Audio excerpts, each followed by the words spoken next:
Hello friends and welcome to the third episode of Joy of Exile, where I share with you what I've been doing that I found super fun and that I think you might enjoy as well. So you ever been kind of poor and looking at all those bow folks kind of running around with their headhunters, blazing through the maps, absolutely crushing, blasting everything, dropping gigatons of loot, and just looking like they're having the absolute time of their lives, and you've just been over there with your 3 exalts maximum in your stash and you've been really sad? Well, that was me last night. While I have really been enjoying my Frostbolt Ice Nova character, and if you saw the video yesterday, definitely check that out if you want to see some fun, crazy stuff you can do on the maps. You know that I haven't been focusing too much on making currency recently, and I just really wanted a character that could blast through the maps and be an absolute joy and pleasure to play without being too hard to gear up and too expensive. As someone who is a bow enjoyer who has crafted really big bows in the past, I know how expensive they can be and how much of a pain in the butt it can be if you don't hit what you want to hit. Also, I don't really like Deadeyes. Sorry, Deadeye fans. I am much more of a Raider enthusiast, and Raider doesn't have the best synergy with most bow skills in general. Now, with the Forbidden Flesh jewels and all those new things, maybe we can get something crazy going with by grabbing like endless munitions or something, but that's raising the price floor even more. I did have my Raider set up on Lightning Arrow just so I could get through white maps, and I got to that point where I had to get a nice bow. And I was chatting with my friend on Discord who is playing a Lightning Arrow Deadeye right now, and we started talking about bow options, and we were looking at different prices on the trade and everything and what it would take to craft it. And we're looking at some pretty expensive stuff, like baseline, we're looking at 10 to 20x, even just to get entry level. And then I probably would have hit a wall somewhere around late yellow, early red maps, would have been a pain in the butt. I would have had to respect to Deadeye, yada. Anyway, I didn't want to do that, but I did want to go fast and I just wanted to blast through those maps. And I was wondering what's out there, what's something that's really cheap that I could look at that maybe might be even better this league than it has been in the past. And I thought of a little skill that I actually never really used too much personally, but every time I see a clip of someone playing it, it just looks so much fun to play, and that is Infernal Blow. And what can we do with Infernal Blow? We can combine it on a Raider with Hollow Palm, stack our dexterity, spend very little currency, and run through the maps very quickly and just blow everything up. So let's get into the setup, the budget, and let me show off just how fun and enjoyable this is. So Hollow Palm comes from the One With Nothing small cluster jewel, which currently, at time of recording, is only going for about 40 chaos. And what it says is you count as dual wielding while you are unencumbered, 40% more attack speed with melee skills while you're unencumbered, and 14 to 20 attack physical damage per 10 dexterity while you are encumbered. No gloves, no main hand item, and no offhand item. That means you can have no sword, no shield, and no gloves. Absolutely nothing in your hands whatsoever. This is kind of like that monk play style that's kind of cool. You know, we run around really fast and just punch things in the face. It's just really satisfying to kind of go up to a monster, punch it, and then blow up the entire screen. So what this means is we want to stack as much dexterity as possible to stack that attack physical damage, and then we're going to be converting it to elements because elements are always better. And auras like Hatred especially are super busted because they effectively double dip by increasing your physical damage and giving you physical as extra for cold. So we're gonna do a rolled up strand with Cartography, Harbinger, and Ambush. Gonna do Ambush on the map device here. And let's go in. So a very important thing to note about this build is because we have the sword, it's disabling our Hollow Palm. So the first couple hits until the Rampage is triggered and the sword is out of our hands, we will do very little damage, but you'll see it'll go up very quickly. So 24,000 DPS right here. As soon as it's triggered, 650,000 DPS. And that will go up as we get our Rampage stacks and everything starts really coming together. The number, look at that, 1.2 million DPS. Keeps on getting higher and higher. Rampage does give us more damage, more speed, more everything. Gotta be careful about what I click here. That Burning Tar Ground, man, I hope they nerf that thing a little bit. That hurts. But yeah, this is just like a fun juicing style build. You just run forward, pop the entire screen of monsters without a care in the world. Pick up the loot that looks good and keep on going. It is a squishy build. It does tend to die a fair amount of the time. We are focused almost entirely on that offense, saying our best defense is a good offense. If you don't like playing like that, this is not the build for you, but it is an absolute joy if you just want to run forward and pop entire screens of monsters. And that's really just kind of what I was craving. My Elementalist is awesome. I like her a lot. She's great for boss killing, honestly. Not the highest damage in the world, but enough to get the job done. This build is just that pure joy of blowing up the entire screen. You know, yesterday on stream, I spent a lot of time kind of pushing it absolutely to the limit on the Elementalist. We were doing triple beyond, delirium, everything maps. And it was like okay, but a little bit slow and annoying. And I was craving this. I was craving something like this, but I had no currency and, you know, just a few exalts, and I needed to put together something that would allow me to blow up the whole screen and really earn that next level of currency that I wanted to, you know, then we can put together something like kind of bigger. And that for me is really a big part of the flow of playing a league. Is I need my bosser, I need my juicer, and this you know, this satisfies that for a nice little budget. Ooh, okay. I don't think that's worth very much right now. I think that's like 20 chaos. Early league, a void battery is about 2 exalts. There's always those assassin players that just want to get that void battery and get going right off the bat. Some occultists as well. But yeah, right now I think it's worth like 10 chaos. Not as lucky as I would have hoped. The regular little YouTube recording luck though. All right, and then the bossing on this build is okay. You know, I am in the couple million DPS. What we're gonna do is drop our Vol War Chief, hit our flasks, and yeah, decent damage on the single target, right? Not bad at all. And then we're out. Super, super good, super smooth. It has % life explosion on the pops there.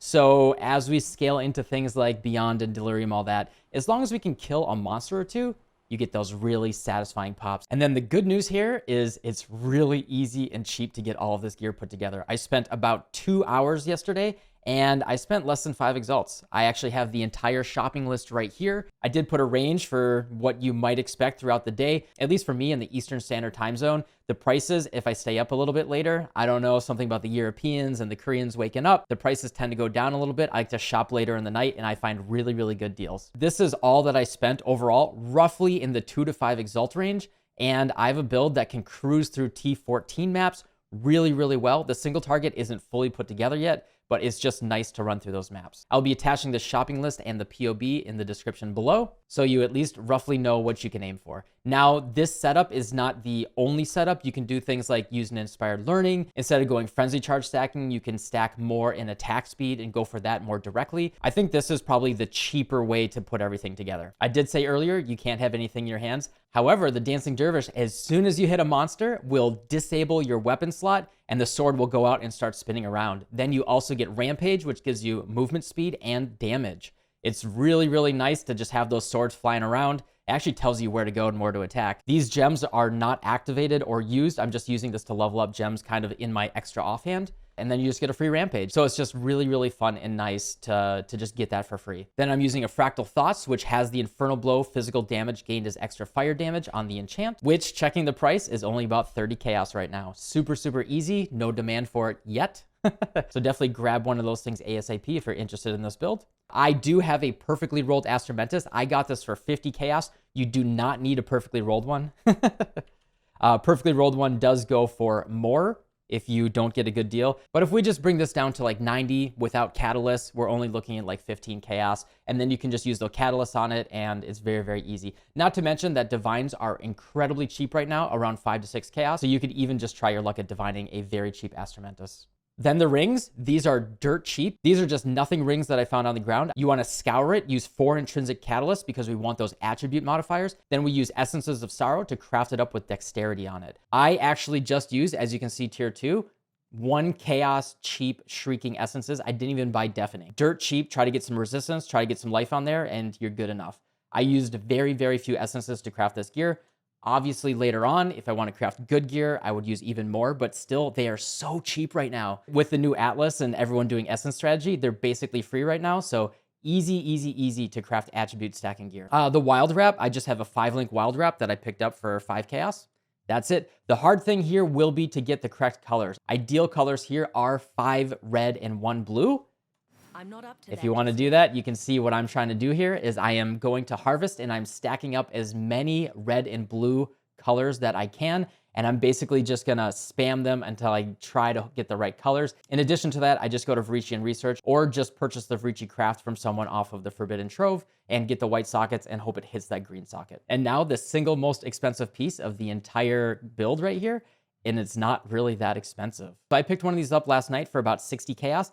Definitely set up your search orders, take a look out for it if you want an absolutely good deal. Even at roughly 0.7 to 1 exalts, honestly, that's just a really good deal. That is the most expensive piece of gear in the entire build right now, so I think that's pretty good. You want to make sure when you mouse over this, it says 13 to 15%. You don't want to get bamboozled if someone used a catalyst on an 11% and it makes it look like you're in the right range. Make sure it's the tier 1 13 to 15%. I like it around item level 80-ish. I would pay this premium here for the 1 exalt one just because I want higher item level, higher resistance rolls, but that's about it. That's it. You're going to hit that thing with the Essences of Sorrow, get that dexterity on it, and you're good to go. Remember to use those intrinsic catalysts for more dexterity. And then on the boots, we're using Garrocon's Flight. It's pretty much best in slot for this build since we are not crit based. We are just trying to stack absolute pure on-hit damage. We don't care about Onslaught, Elusive Tailwind boots, or anything like that. These make us immune to Burning Ground, Shock Ground, and Chilled Ground, which is incredible, feels really good quality of life. Regenerate 100 life per second while moving, and the most important thing, +2 max life per 10 dexterity. We get a ton of life from these boots. You can actually see I get about 750 life from these boots. So absolute best in slot there. 25 to 30 chaos boot. Just too easy to get. For unique flasks, using Taste of Hate and a Lion's Roar, each one was about 15 chaos. Really, really nice for extra fizz as extra elements. We really, really care about that. And then Lion's Roar, 10% more melee damage. In terms of the gem setup, remember this sword is absolutely nothing. I have Steel Skin, Ancestral War Chief. We like to put this little guy down. Gives us more melee physical damage. Elemental Weakness, I am manually casting it. Ideally, I hit Elemental Weakness on hit on a suffix on my ring, so I don't have to worry about that. This is my kind of budget concession, just to manually cast this just for single target. I'm not really casting it too often. Then I'm just using regular dash right now. Herald of Ash, Herald of Purity, and then I have a Corrupted level 2 Enlighten. So what I did is, you want to look out for these deals here. I found a Corrupted level 1 Enlighten that had 20% quality, and I just leveled it up myself, and I saved about 1.5 exalt. I have plenty of mana left over. However, what this allows me to do once I hit level 3 is I'll be able to unspec these points and get 4 more passive points for more dexterity. So Herald of Ash, Herald of Purity, and Hatred. So we're using Anomalous Infernal Blow, which gives us more uncharged debuffs, which is basically how Infernal Blow will do more AoE damage and more explosions. You can pick this up for about 30 to 40 chaos right now. Pretty nice deal. I'm using Awakened Cold Pen here right now. Ideally, I would use Awakened Elemental Damage with attacks. Since I don't have that red socket, I'm just using my Awakened Cold Pen from my other character, just to save some money, kind of reuse some gems. Awakened Melee Fizz, I picked this up for about 20 chaos, super, super cheap. Awakened Ancestral Call, I think this one was also like 20 to 30 chaos. These gems are really cheap right now. No one's playing melee builds. And then Trinity, we are a Trinity build. Because we are using a fire skill as well as hatred, we have fire and cold. Trinity only requires 2 elements because 1 element will bring the resonance for 2. So you do fire, you get cold and lightning. You do cold, you get lightning and fire. That's all you need. Just flip-flop between 2 different elements. And that's it. And then for a little gem swap for my single target, I actually have Ice Crash here. Ice Crash is really, really good for single target, but doesn't feel as good for clear. If I want to do like a T16 map boss or anything like that right now, it's a nice little gem swap that lets me do more damage. And then the passive tree, I think, is going to be very straightforward. Basically go for elemental damage, attack speed, as much dexterity as possible. But I do want to call out the Brutal Restraint Jewel. What this Timeless Jewel does, it alters the passives around it. And based on how it's divined and all that, you kind of can just buy cheap ones, use divines, see if you can get something good. But it's going to give you dexterity on all of these small nodes, and then it will give you different things on the bigger nodes. You can see this one has chance to avoid being stunned. This one has flash charges gained, 5% chance to blind enemies on hit. This one has flat 20 dexterity, and another 5% attack speed. Now, this is not very well divined. I will probably at some point spend like 5 divines and just kind of spam it on the jewel and see if I can get something good.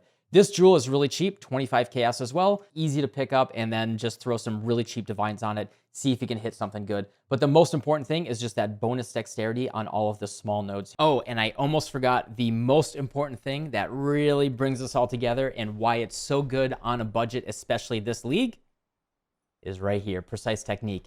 40% more attack damage if your accuracy rating is higher than your maximum life.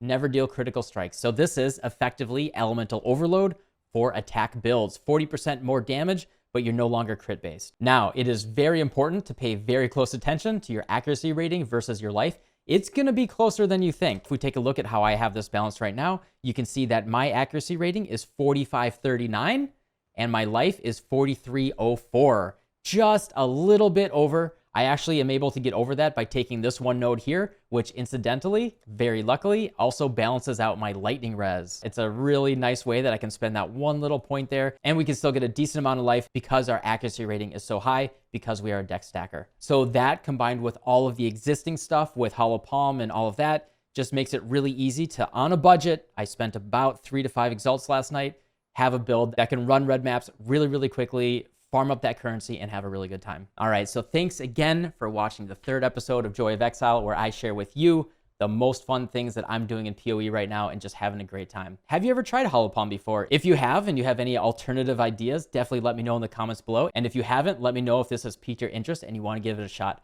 I promise it is an absolute blast, and I'm so happy that I tried it out again this league. All right, I got to get back to blasting through those maps, trying to find another mirror shard, get that dopamine hit, and just killing a bunch of monsters. So as always, don't forget to have fun, and I'll see y'all tomorrow. Goodbye.